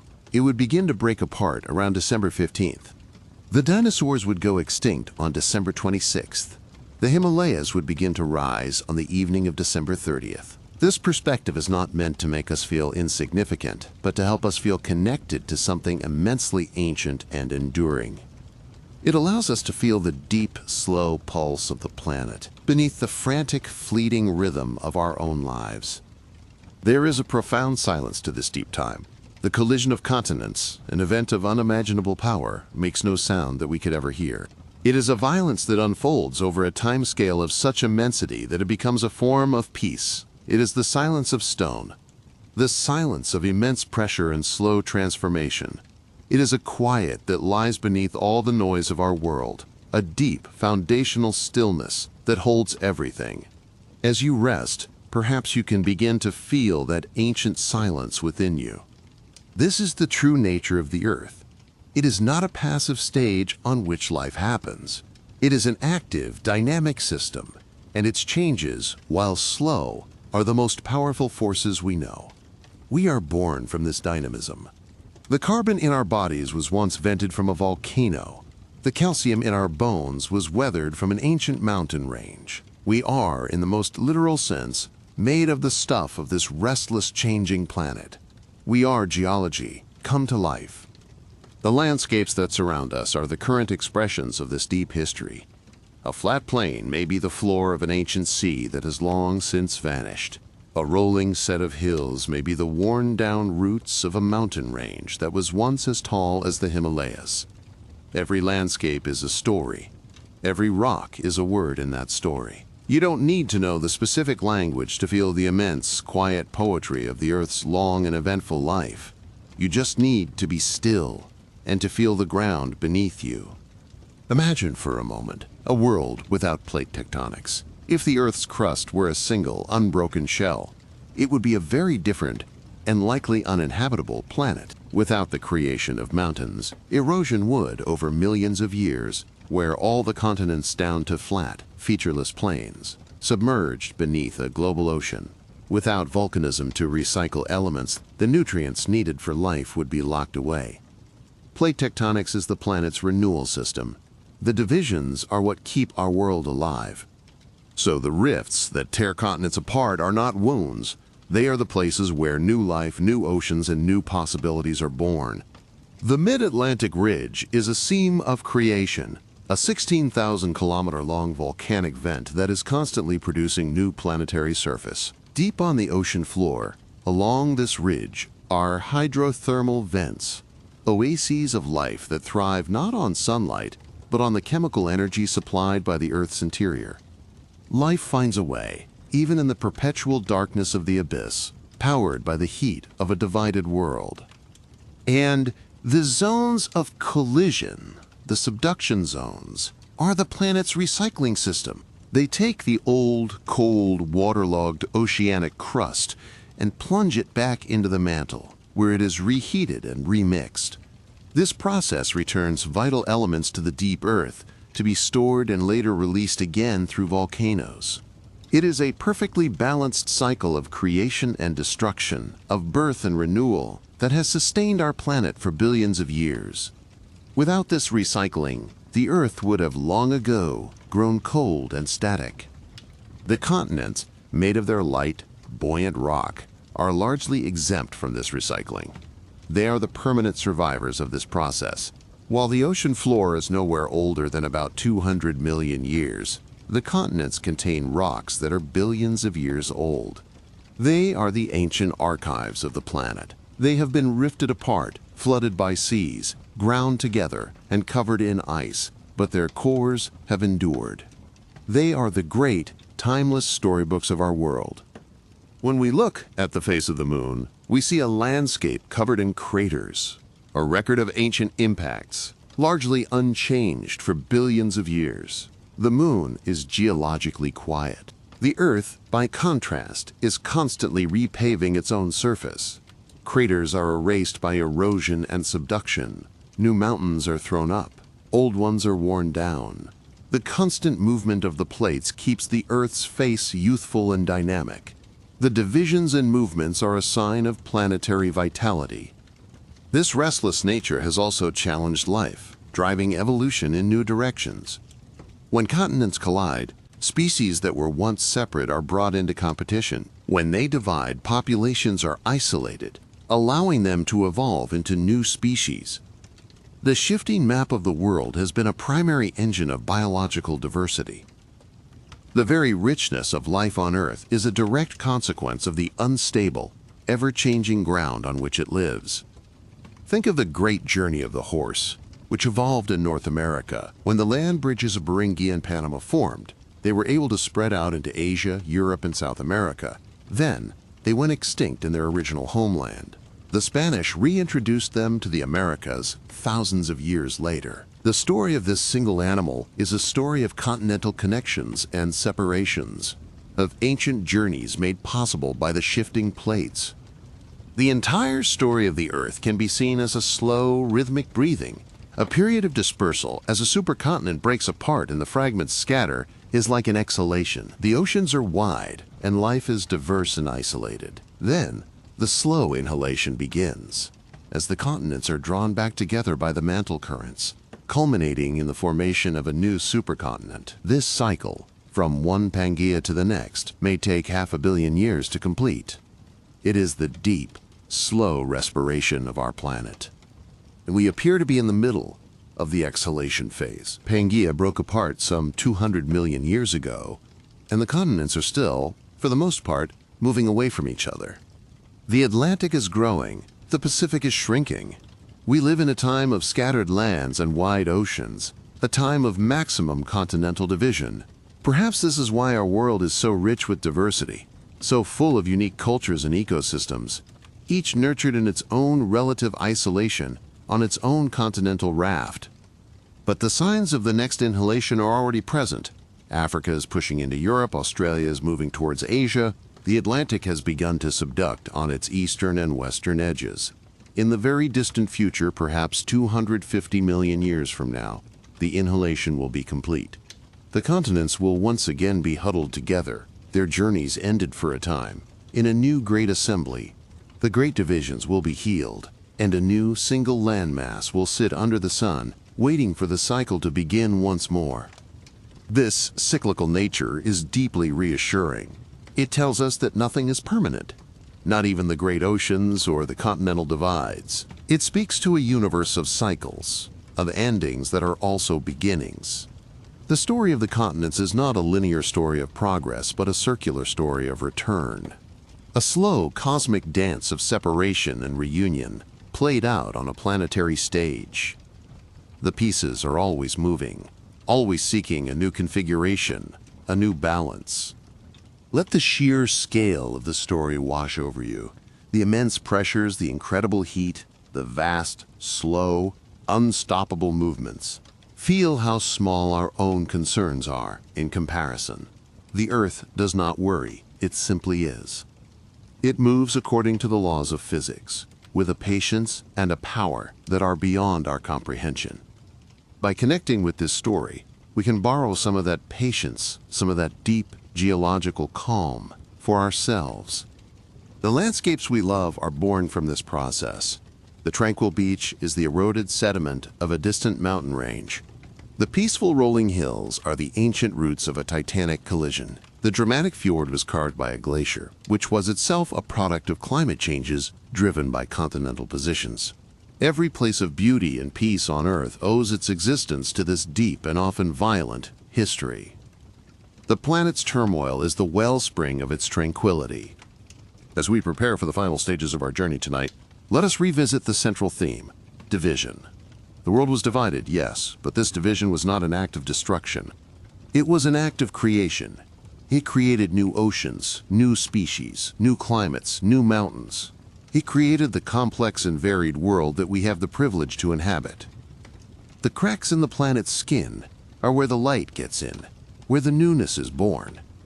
The Earth carries the memories of these divisions in its very fabric. The suture zones where ancient continents collided are lines of weakness in the crust, sometimes reactivated millions of years later. Great river valleys often follow the lines of ancient fault systems. The past is never truly gone. It is buried, but it still influences the shape of the present, guiding the flow of water and the shape of the land in subtle, powerful ways. The planet remembers. And we, as humans, carry the memory of these divisions within us as well. Our deep genetic history is a story of migrations across these changing landscapes, across land bridges that no longer exist, along coastlines that are now deep underwater. The map of human diversity is itself a reflection of the geological map, of the barriers and corridors that the moving continents have created over the millennia. Our own story is just the most recent chapter in this much older geological saga. So let the feeling of movement, of a slow, inevitable, and peaceful journey be your companion as you drift off. You are not on a static, solid ball of rock. You are on a living, breathing, moving world, a world that is constantly remaking itself. And you are part of that process. Your own cycles of rest and activity, of breathing in and breathing out, are a tiny echo of the great slow cycles of the Earth itself. You are in rhythm with the planet. Do not try to hold on to the details, the names of the supercontinents, the types of boundaries, the geological eras. Let them all soften and blur. All that matters now is the feeling of being part of a story that is so much bigger than yourself. The comfort of knowing that the ground beneath you has a history, a purpose, and a destination, even if it is one that lies in a future too distant to imagine. The great continental plates will continue their silent ballet long after our night is over. The Atlantic will widen, the Himalayas will rise a little higher, the African rift will pull apart by another fraction of a millimeter. The work of the Earth is never done, but your work for today is finished. Your only task now is to surrender to rest, to let go of the day, and to trust that the world will hold you safely through the night. The story of the division of the continents is a story of immense forces and quiet, persistent change. It is a reminder that the most powerful transformations are often the slowest and the most silent. It teaches us the power of patience and the beauty that can arise from separation and stress. It is a story that is, I hope, both vast enough to fill your mind and gentle enough to allow it to find peace. We have traveled from the unity of Pangaea to the scattered world of today. We have seen how the solid ground is, in reality, a fleet of colossal rafts sailing on a sea of molten rock. This paradox of solidity and fluidity is one of the Earth's great secret truths. It is a truth that invites us to look at our own rigid beliefs and see that they too might have the capacity for slow, graceful movement and change. The memory of that ancient unity is everywhere. It is in the shape of the coastlines, the fossils buried in the rock, the DNA of living creatures, and the shared geology of mountains now separated by oceans. The world may be divided, but it is a world full of echoes of a time when it was whole. These echoes remind us that, despite our apparent separation, all the lands and all the life upon them share a common origin. We are all from the same place. As you settle deeper into comfort, let your body feel this connection. Feel the weight of gravity, the same force that helps pull the old, cold plates down into the mantle. Feel the gentle warmth of your bed, a tiny echo of the great internal heat of the planet that drives the entire system. You are not just on the Earth, you are of the Earth. You are a part of its systems, its cycles, and its deep, geological life.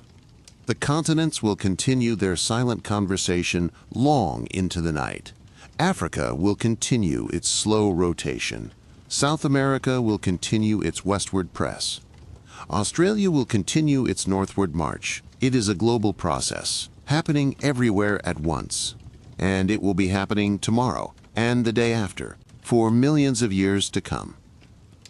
There is a great comfort in this continuity, this endless, patient work of the world.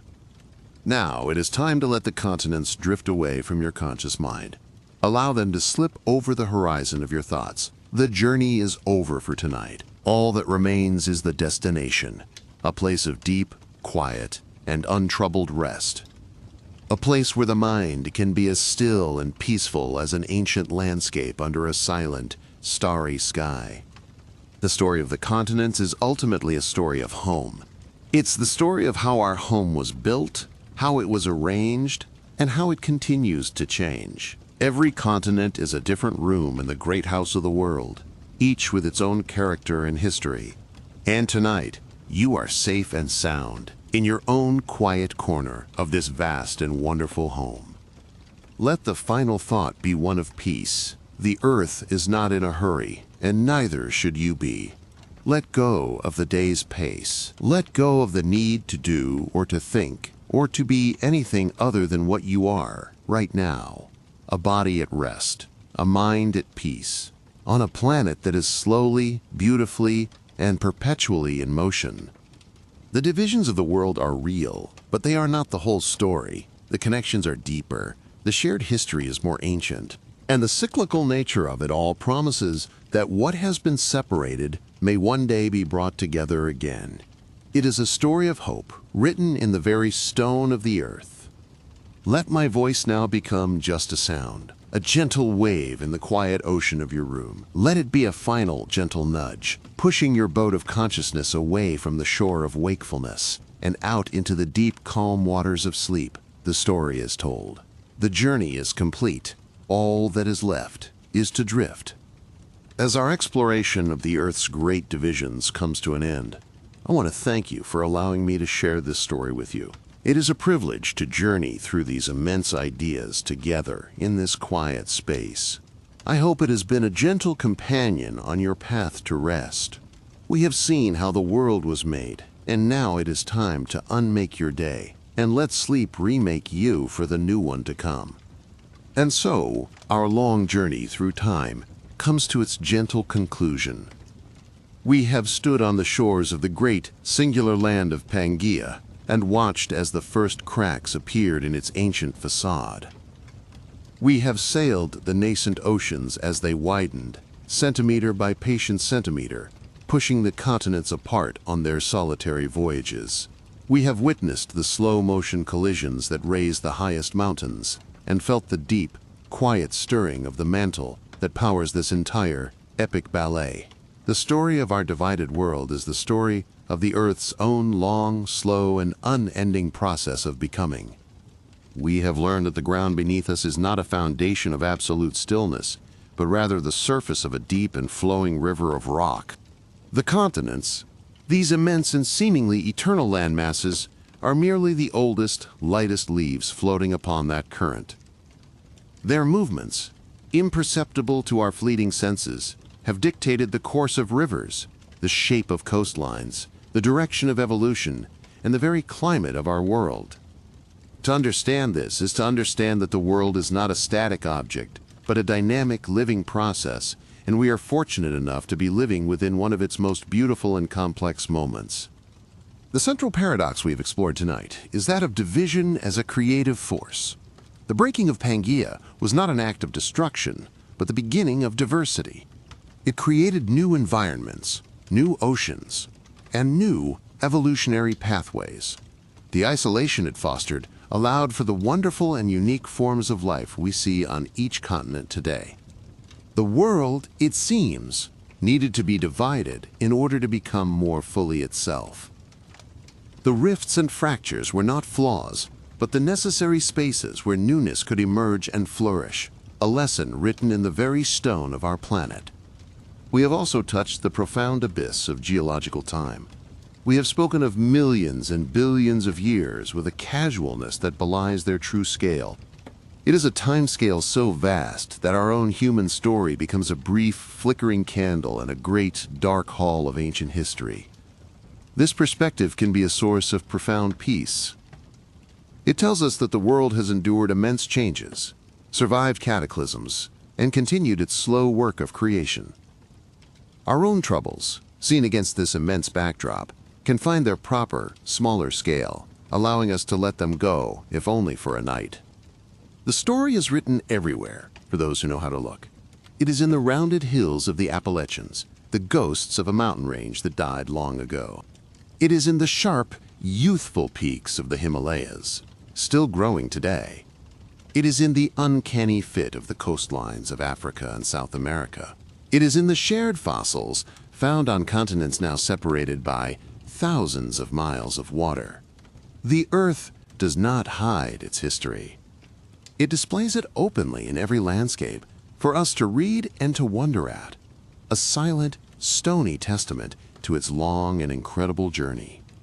As we bring our focus back from these deep and distant epochs, let the rhythm of the Earth's processes merge with your own. The slow convection of the mantle is not unlike the slow, unconscious circulation of your own body. The steady rise of mountains over millions of years is a form of planetary patience. Let this deep, geological calm seep into your own being. There is no need to rush towards sleep. Like the continents, you will get there at your own slow, inevitable, and natural pace. Trust in the process. Trust in the gentle, gravitational pull of rest. Let the knowledge of this ever-changing world be a comfort. The solid bed beneath you feels permanent, but it rests upon a continent that is on a journey of thousands of miles. This is the great secret. Everything is in motion, and yet everything can be a place of rest. You can find stillness in the midst of this grand, cosmic movement. You can find peace in the knowledge that you are part of a story so much older and grander than your own. You are safely held by a world that knows the art of slow, persistent, and graceful transformation. We have seen how the divisions created by tectonics have shaped life, but also how they have shaped our resources. The veins of gold and copper, the reservoirs of oil and gas, are all consequences of this deep geological engine. Our civilizations are built with the materials forged in the heat and pressure of continental collisions and rifts. We are, in a very real sense, children of the plate boundaries. Our modern world is an echo of ancient geological events, a house built from the beautiful and useful debris of a divided world. The journey from a single landmass to our current world of 7 continents is a story of increasing complexity and beauty. Imagine the world from a great distance, watching this process unfold. You would see the landmasses waltz across the globe, oceans opening and closing like great blue lungs, mountain ranges wrinkling the surface for a moment before being smoothed away. You would see the ice caps advance and retreat from the poles like a slow, rhythmic pulse. It is the life story of a planet, a biography of unimaginable scope and majestic beauty. Now, let that cosmic perspective gently fade. Bring your awareness back from the edge of space, back from the depths of time, and into the simple, quiet reality of this present moment. Feel the air in the room, the temperature on your skin. Listen to the quiet sounds of your own familiar space. The grand story of the continents has delivered you here, to this point of rest. The journey is complete. The only thing that is asked of you now is to be still, and to let the peace of this moment envelop you completely. The Earth is a master of holding opposites in perfect balance. It is a world of incredible violence, of volcanic eruptions, and shattering earthquakes. And yet these are the very processes that make it a gentle and habitable place for us. Its surface is solid and rigid, yet it flows like a liquid over the long expanse of time.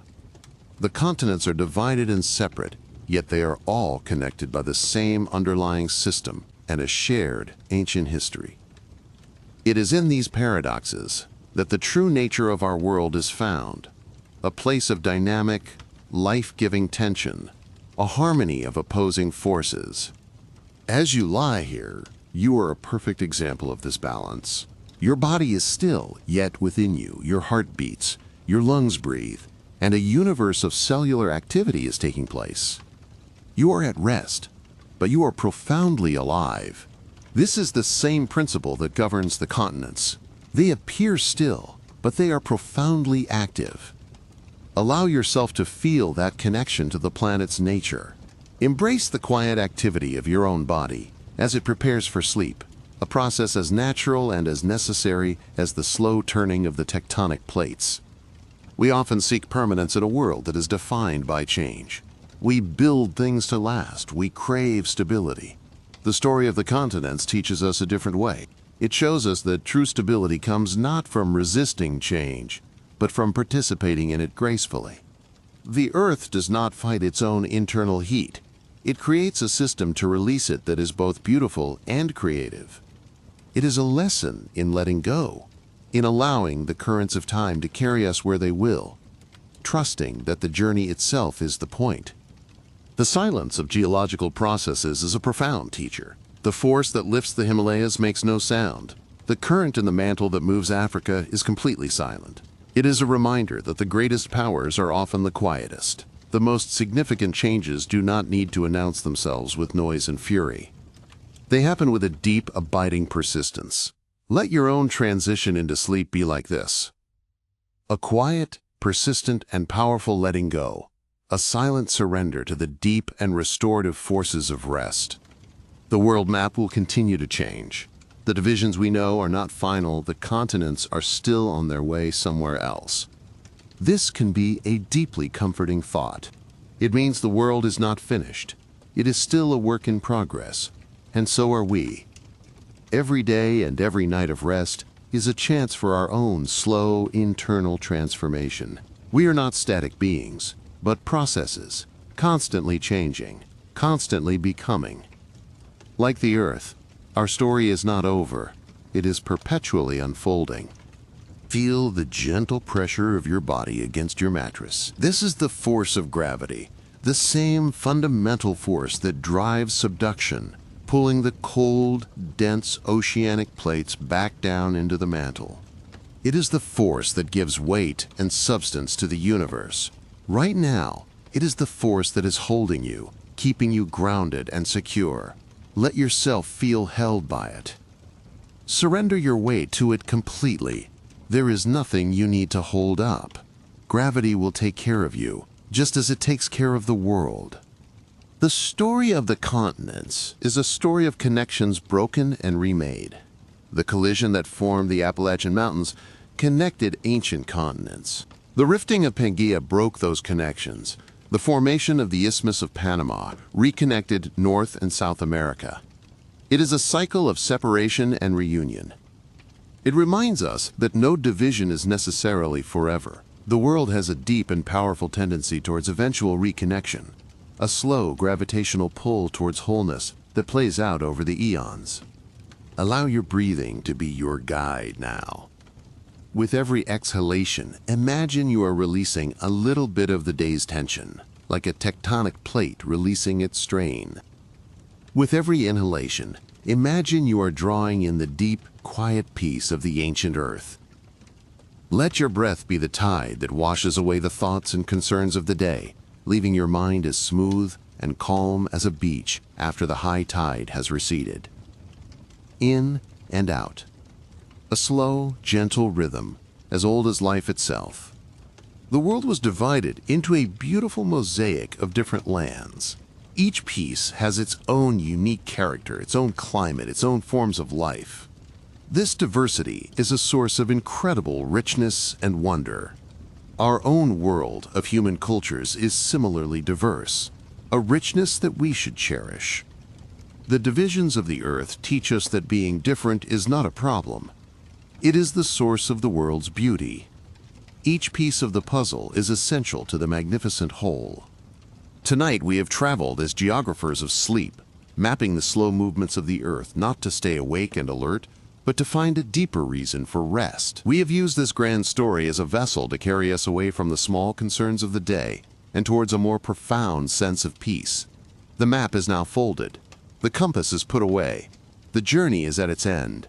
All that is left is to rest in the quiet harbor you have reached. Imagine the history of the earth as a great, ancient library. Each layer of rock is a page, each fossil a word. We have spent our evening browsing just one volume from this immense collection, the volume concerning the movement of the continents.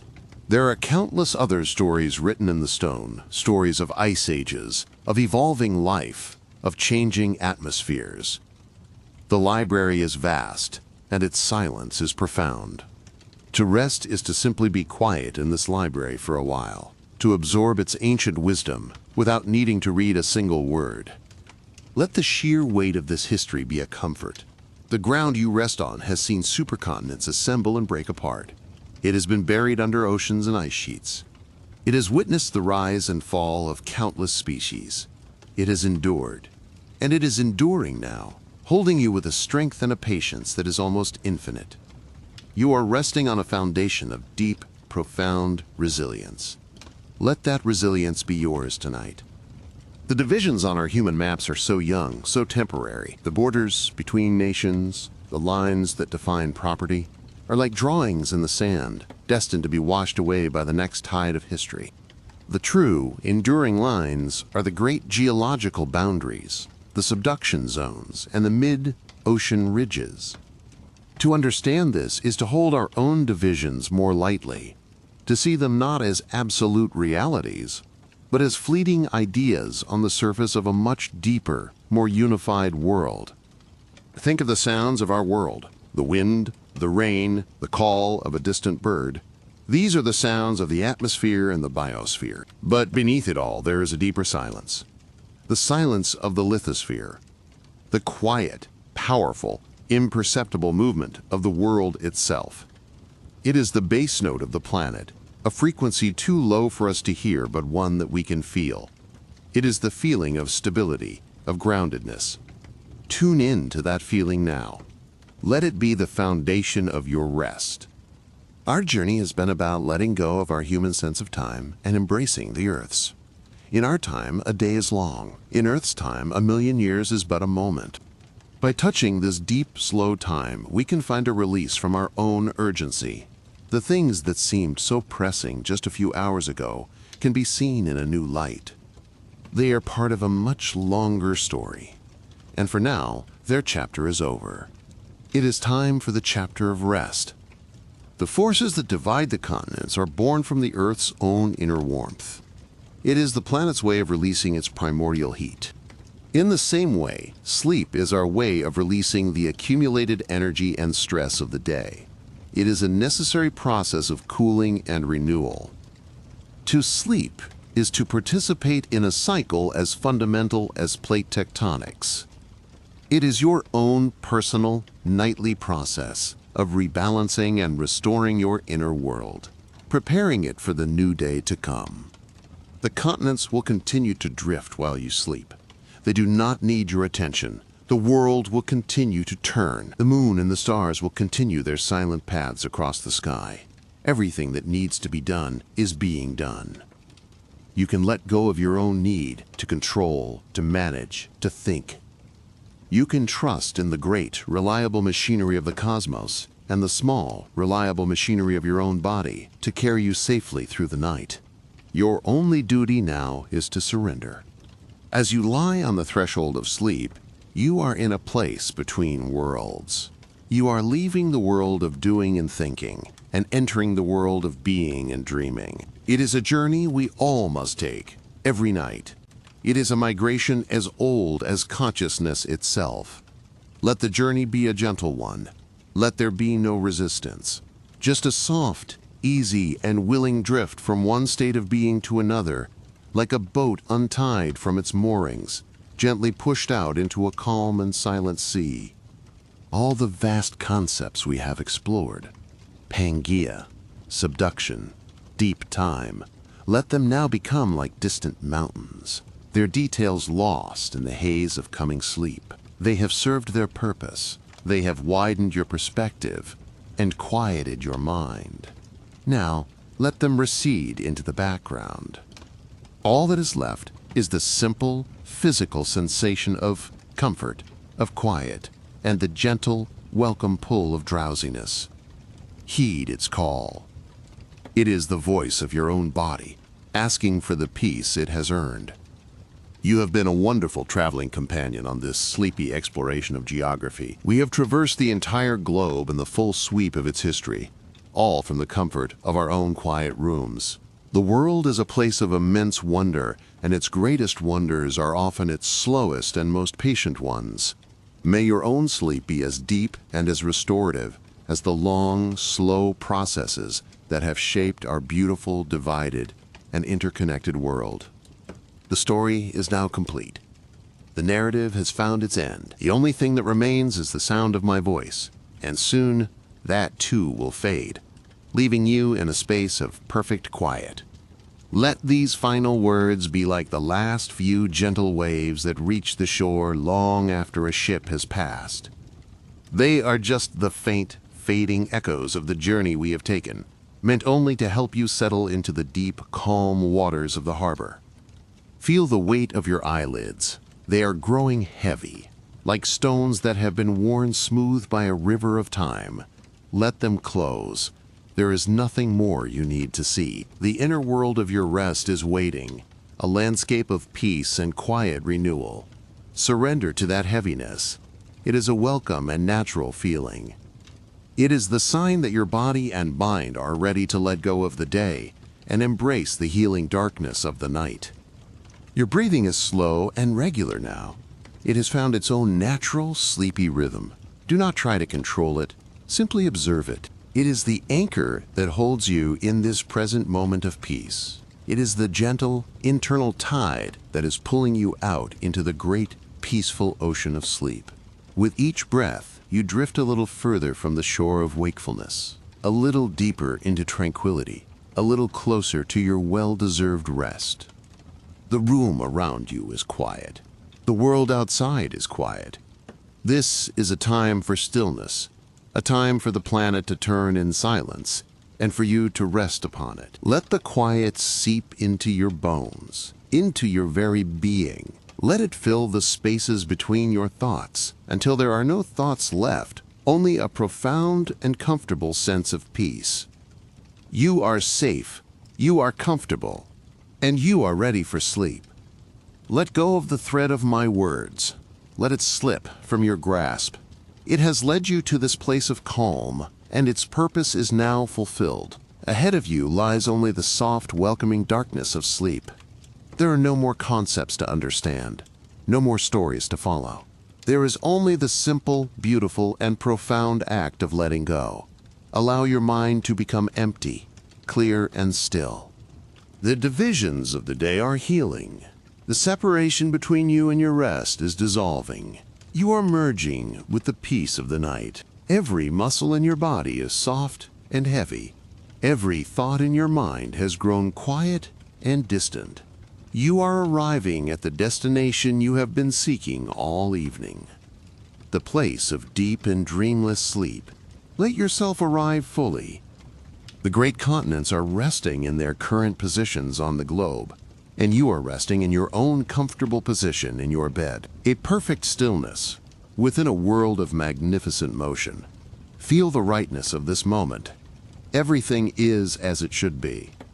The world is taking care of itself, and you are taking care of yourself by giving yourself this precious gift of rest.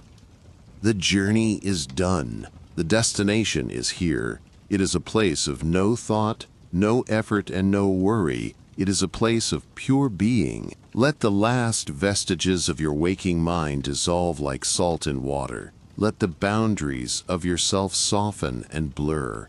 You are drifting now. Drifting on a current of peace towards the shores of the morning.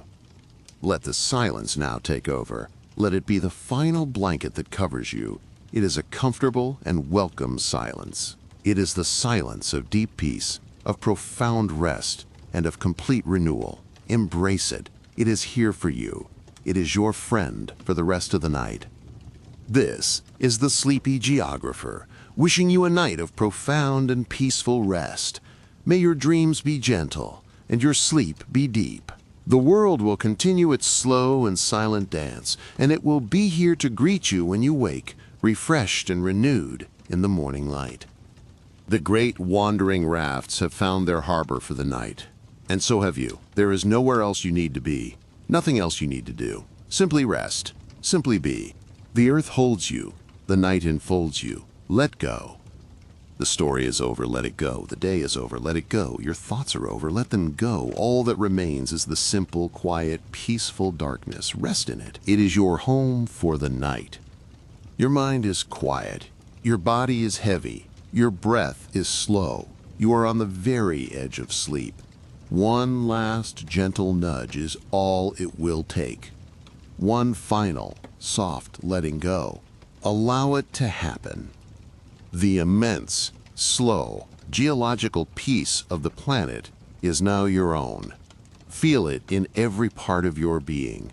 It is the peace of stone, the peace of deep time, the peace of a world that is in no hurry at all. The world has been divided, and it has been beautiful. Now your consciousness divides from your body for a time, so that both can be renewed. It is a natural and peaceful separation. Trust it. And so, as the continents continue their silent, imperceptible drift through the deep of the night, I invite you to do the same. Drift into the deep of your own rest. Let my voice be the last sound you hear as you slip away. Let it be a sound of comfort, of permission, and of peace. It is time to sleep now. It is time to rest. Thank you for joining me on this journey. May your sleep be deep, your dreams be kind, and your morning be bright. Rest well, sleep deeply. The world will wait for you. Good night.